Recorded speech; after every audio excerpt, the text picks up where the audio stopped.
జరీనా అపురూప ప్రేమగాథ episode 09 ఆమె ఎవరు? మీరోమా నగరద్వీపం ఎక్స్ట్సీ పబ్లో విరాట్ మరియు అతని మిత్రుడు శ్యామ్ కూర్చొని ఉన్నారు. శ్యామ్ విరాట్తో మాట్లాడుతున్నాడు. రాత్రి ఉదయం 8 గంటలు కావస్తోంది.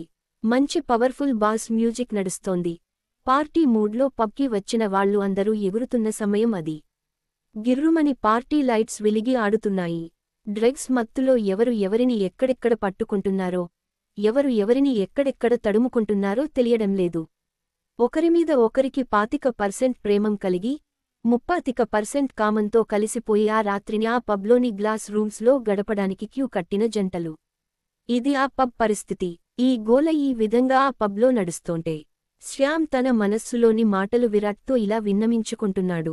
ఏరా, జీవితం ఎలా నడుస్తోంది? నీకు నిద్ర అనేది ఉంటుందరా? అసలు సుఖం అంటే ఎలా ఉంటుందో తెలుసారా నీకు? పొద్దున్న ఇలా బార్ టెండరింగ్, అడిగిన వాడికి వోడ్కా, కలిసొచ్చిన కొకకి కొక్టైల్ ఇవ్వడంలో నా జీవితం రంజుగా సాగిపోతోందిరా. మరి నీ జీవితమే ఏమవుతుందో నాకు అర్థం కావడంలేదు. ఇద్దరం కలిసే కదరా పెరిగాము. నీకు ఎందుకురా రాత్రిపూట అంత రిస్క్తో కూడిన జాబ్? అసలు ఎందుకు అంత టెన్షన్ తీసుకోవడం నువ్వు? ఇద్దరం అనాథాలుగానే పెరిగాము. పక్క పక్కనే కలిసి తిరిగాము. కానీ నీకు స్పెషల్ స్కిల్స్ ఎలా అలవడ్డాయో నాకు అర్థం కావడంలేదురా నాయనా. కానీ నువ్వు మగాడివిరా. నువ్వు మగాడివి అంతే. ఏం ఫిగర్ని పడేశావురా? మన బార్కి వచ్చే టాప్ ఫిగర్లలో అదొకటి. రాత్రికి నీ గూఢచారి పనులు మాని దానితో కొంచెం ఎంజాయ్ చెయ్యరా. మగజన్మకు అర్థం చెప్పినట్టు ఉంటుంది అని బీర్ తాగుతూ, చేతుల్లో సిగార్ పఫ్ పీలుస్తూ విరాట్తో మాట్లాడుతున్నాడు శ్యామ్. విరాట్ కూడా బీర్ తాగుతూ, సిగార్ పఫ్ పీలుస్తూ, శ్యామ్ మాటలను పట్టించుకోనట్టుగా ముందు చిన్నంగా నవ్వి. శ్యామ్ అన్నమాటలు విరాట్ ఈ విధంగా సమాధానం ఇచ్చాడు. ఇంతకీ ఏంటిరా నీ బాధ? విషయానికి సరిగ్గా అర్థమయ్యేట్టు చెప్పు. ఏమిటి విషయానికి? అని నవ్వుతూ అన్నాడు విరాట్. మామా, ఏదేమైనా నువ్వు ఈ నగరానికి చేసే సేవ అనిర్వచనీయం. ఆ రెబెల్స్ నుండి వస్తున్న ఎన్ని థ్రెట్స్ని ఆధ్వర్యంలో న్యూట్రలైజ్ అవుతున్నాయో బయటకు తెలియకపోయినా కల్లారా చూసిన వాడిని నాకు తెలుసు. మరి అసహ్యంగా కనిపించే ఆ వికృతమైన జీవులేంటిరా? చూస్తేనే వాంతి వస్తోంది. వాటితో ఎలా ఫైట్ పెట్టావురా నువ్వు?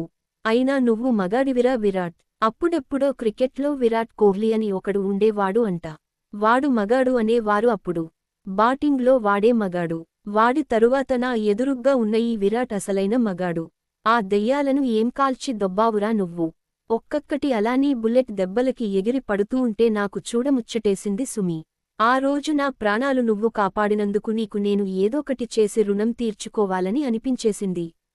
అందుకనే ఈ సెటప్ పెట్టా. లేత లేడిపిల్ల లాంటి ఫిగర్. పైగా నీ మీద మనసు పడింది అని గ్యాప్ ఇచ్చాడు శ్యామ్. ఆ మాటలు విని విరాట్ కొంచెం సిగ్గుగా బ్లుషవుతూ, కొంటెగా నవ్వుతూ ఇలా అన్నాడు. ఏంటిరా నువ్వు మాట్లాడేది? ఆడగాలి నాకేదో కొత్తైనట్టు. ఎంతమందితో నేను రొమాన్స్ చెయ్యలేదు చెప్పు. మన పర్సనాలిటీ అటువంటిది మామా. మనతో దిగాక ఒక్కసారి అయితే చాలు. ఇంక ఏ అమ్మాయి అయినా సరే. విరాట్ ఇంకొక్కసారి ప్లీజ్ అని బ్రతిమాలుతారు. మరి అలాంటిది దీనితో ఏంటిరా స్పెషల్? ఏముందిరా దీనిలో? చెప్పారా? చెప్పు అని అంటాడు విరాట్. విరాట్ అన్నమాటలు శ్యామ్ ఇలా అన్నాడు. విరాట్, నీకు ఎప్పుడో కాని అలా సుఖించే టైం దొరకడంలేదనే దీనిని సెట్ చేశా. నా బుజ్జివి కదూ, ఒక్కసారి దానితో గడపరా ప్లీజ్. నిన్ను మరీ అడిగింది. నీ విషయానికి దానితో చెప్పానుగా. ఇంతకీ ఎవర్దిరా అది? ఇవాళ రాత్రి సెంచరీ కొడతా. అంతే. విషయానికి చెప్పు. నువ్వు నా ముందు ఇలానే అంటావ్ మామా. నాకు తెలుసుగా నువ్వు ఎంత స్మూతీగా చేస్తావో. కాని నువ్వు నా ప్రాణాలను ఆ దెయ్యాల నుండి ఆ రోజు రాత్రి కాపాడావు చూడు. దానికోసం ఇది నా గిఫ్ట్ అని మళ్ళీ గ్యాప్ ఇచ్చాడు శ్యామ్. శ్యామ్ మాటలకు విసుక్కుంటూ విరాట్ ఇలా అన్నాడు. వారిని అయ్యా, నాంచకుండా విషయానికి ఏంటో చెప్పారా? ఎవరది? సరే, చెబుతా విను. మన బార్ కి పక్కన ఉన్న రిసార్ట్లో ఉండే రిసెప్షనిస్ట్. పేరు రఫీనా. కత్తిలాంటి ఫిగర్. రోజూ తన జాబ్ అయిపోయాక మన బార్కి వచ్చి 2 పెగ్గులు కాక్టెయిల్ నా చేతులతో కల్పించుకుని వెళుతుంది. ఈ రోజు టెక్విలా అడిగిందేందుకో నాకు తెలిసిపోయింది. నీతో మంచి రొమాన్స్కి సిద్ధం అయ్యింది తాను. ఈ రోజు రాంగానే తన మనస్సులోని మాట నాతో చెప్పింది ఇలా అని అంటూ కొన్ని గంటల ముందు జరిగిన విషయానికి గుర్తు చేసుకుని చెబుతున్నాడు శ్యామ్. కొన్ని గంటల క్రితం రఫీనా పబ్లోకి మంచి స్కిన్ టైట్ డ్రెస్తో ఎంటర్ అయింది. Perfect figure. ఆమె కళ్లల్లోకి చూస్తే ఏ మగాడైనా అట్రాక్ట్ అయిపోవలసిందే. ఆ కళ్లల్లో మెరుపు అటువంటిది. చూడచక్కని శరీర సౌష్ఠవం, తెల్లటి మెరిసే చర్మం, చూడటానికి అచ్చం దేవకన్యలా ఉంటుంది. ఆ ఎర్రని పెదవుల్లో ఎన్ని మధువులు ఒలుకుతున్నాయో తెలియదు కాని ఆ రుచి అనుభవించేవాడికిక స్వర్గమే. రఫీనా వయ్యారంగా నడుచుకుంటూ వచ్చి శ్యామ్ ముందర సీట్లో కూర్చుంది. తన కళ్ళు తిప్పుతూ శ్యామ్ వంక అదోలా చూస్తూ ఇలా అన్నది, hey Shyam, 1 tequila please. Double quotation. Shyam రఫీనా అన్నట్టుగా టెక్విలా కల్పించాడు. టెక్విలా తాగుతూ రఫీనా ఇలా అన్నది, మీ ఫ్రెండ్ విరాట్తో ఈ రోజు రాత్రి గడపాలనుకుంటున్నాను. తన మీద నాకు మనసైనది. మీ ఫ్రెండ్ పర్సనాలిటీ సూపర్గా ఉంటుంది. మీ ఫ్రెండా విషయంలో సూపర్ అంటగా. మా ఫ్రెండ్స్ని కూడా కొంతమందిని రొమాన్స్లో పీక్స్ చూపించాడంటగా. తెలిసిందిలే. ఏం చెయ్యను శ్యామ్, ఆఫీస్ స్ట్రెస్ ఎక్కువైపోయింది. బాడీ రిలాక్సేషన్ కోరుకుంటోంది. గ్రీక్ శిల్పం లాంటి శరీరం మీ వాడిది. కొంచెం సెట్ చేసి పెట్టవు. ఏంటి, నీ వాలకం చూస్తోంటే ఇక్కడే కమిట్ అయ్యేట్టు ఉన్నావు. సరే, వాడితో నేను మాట్లాడుతా. ఇప్పుడు టైం 6 కావస్తోంది కదా. వాడి డ్యూటీ అయ్యే టైం 8:30. ఏదోకటి చేసి నేను మాట్లాడతాలే. సరే గాని నువ్వు ఏమీ అనుకోనంటే నేను ఒకటి అడుగుతా, చెబుతావా అని అనుమానంగా అడిగాడు శ్యామ్.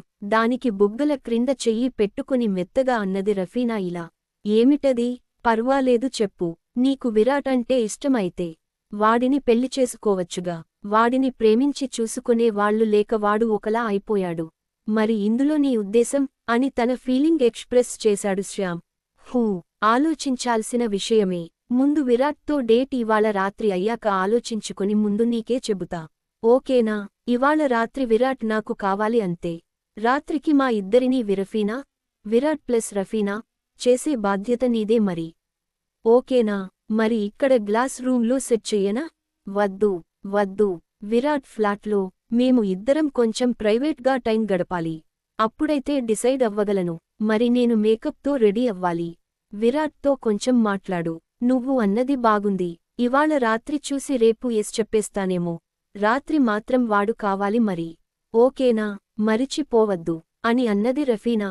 అలా కొన్ని గంటల ముందు జరిగిన విషయానికి గుర్తు చేసుకుంటూ విరాట్కి వివరించాడు శ్యామ్. మరి విరాట్ 1 నైట్ స్టాండ్తో ఆ అమ్మాయిని వదిలేస్తాడా? విరాట్ ఆ అమ్మాయిని ఇంప్రెస్ చేస్తాడా? వీరికి పెళ్లి అవుతుందా అనే విషయాలు నెక్స్ట్ ఎపిసోడ్లో చూద్దాం.